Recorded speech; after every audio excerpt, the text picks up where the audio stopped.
10 ways you are hurting your dog without realizing. Anyone who has lived with and adored dogs understands that they have feelings.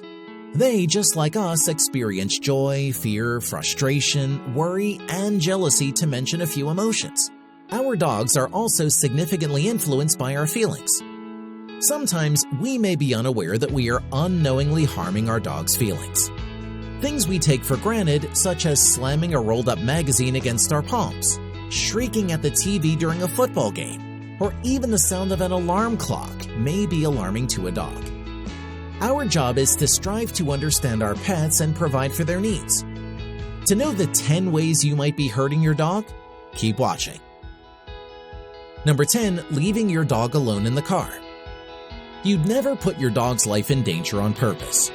When you rush to the store to get one thing and then decide to get a few more, or when you need to pick up somebody at the airport and the flight is delayed, or when the group goes on summer holiday and stops for lunch and bathroom breaks, you could be endangering your four-legged family member by leaving them in the car. Whatever the weather is outside, parked automobiles in the sun heat up pretty fast. Their metal frames absorb heat, raising the temperature inside and basically turning the interior into a massive oven. Do not leave your dog alone in an airtight vehicle, even if it appears cool enough outdoors. According to San Francisco State University research, if the outside air temperature is 70 degrees, the temperature inside a parked automobile will climb to 89 degrees in just 10 minutes.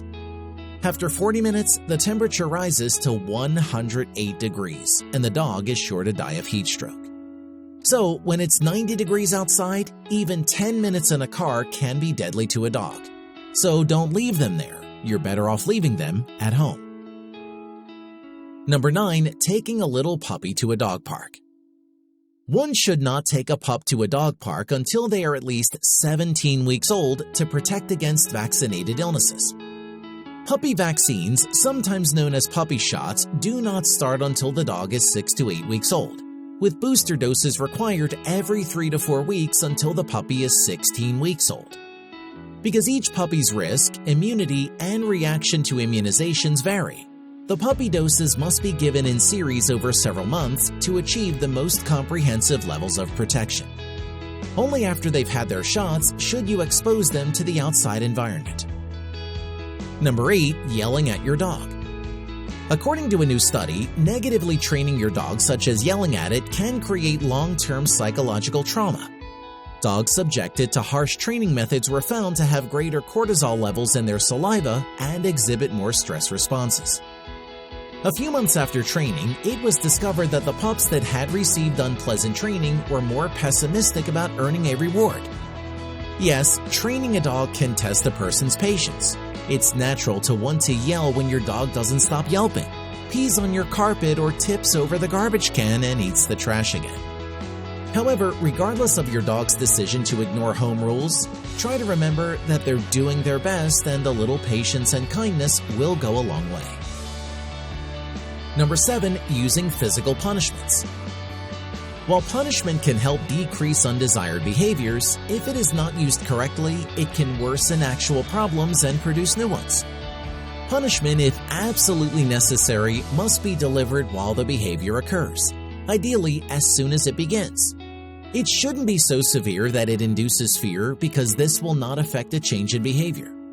Fear is never a positive motivator to change something.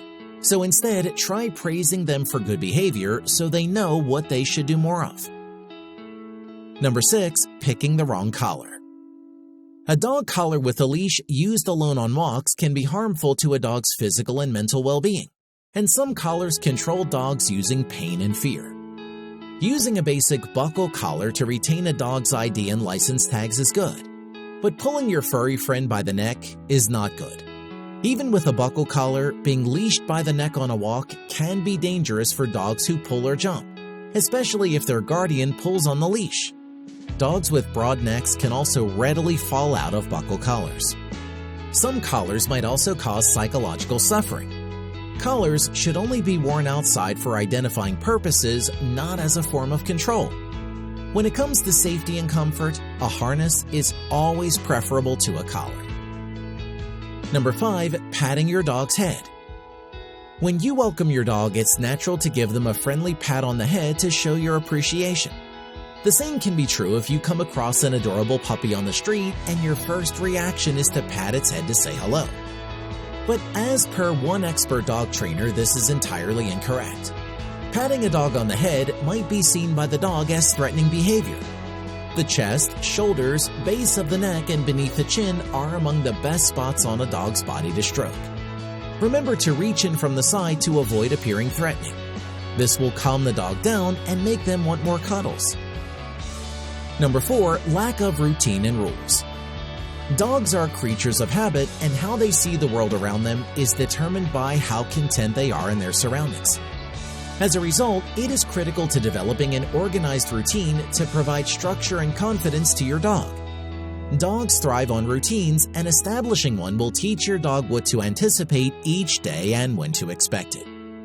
Regardless of how dedicated you are to keeping your dog on a steady and stable regimen, you may need to make alterations from time to time.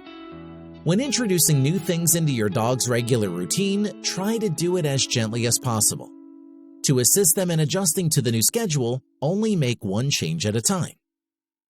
If you maintain consistency in the treatment of them and your reactions to their behavior, they will continue to have confidence and respect in you as their owner and leader.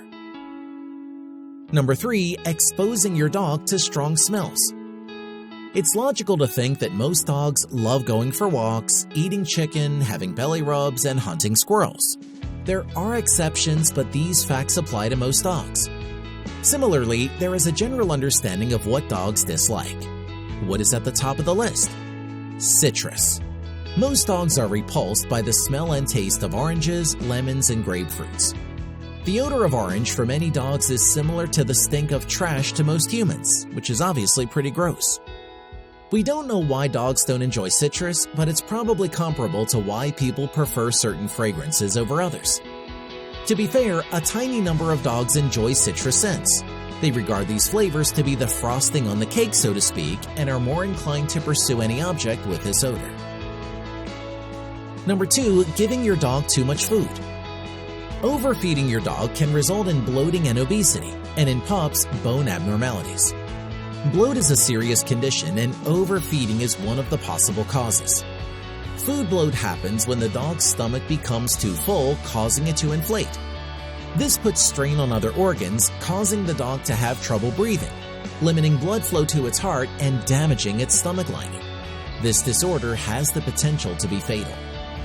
While it can be enticing to give in to those puppy dog eyes and offer your pet as much as they want, intelligent pet owners do not fall for this. Instead, feed your pet according to their specific needs as per their breed, height, and weight to ensure that they maintain a healthy weight and live a long and happy life. Number 1, letting your dog eat everything. You've seen the situation. Your puppy walks boldly behind you, head held high. You're so pleased with how far it's gone in its training in such a short time. Your head is also held high. After all, you have the ideal dog. Of course, this is until the leash snaps, throwing you off balance. As you stagger back, you notice your adorable puppy has discovered some strange food on the ground that it's licking up as quickly as it can. You're puzzled as to why it needs to attempt to eat everything, but only after it's wolfed down a few mouthfuls of the sludgy mess. While uncommon, your dog's tendency to eat anything in sight might be due to pica, a disease that drives canines to eat non-food items persistently. If you suspect your furry friend has this, take them to the vet immediately. So, were you doing any of these things? How did your dog react? Share it with us in the comments below. If you enjoyed the video, make sure to hit the like, share, and subscribe button. Thanks for watching.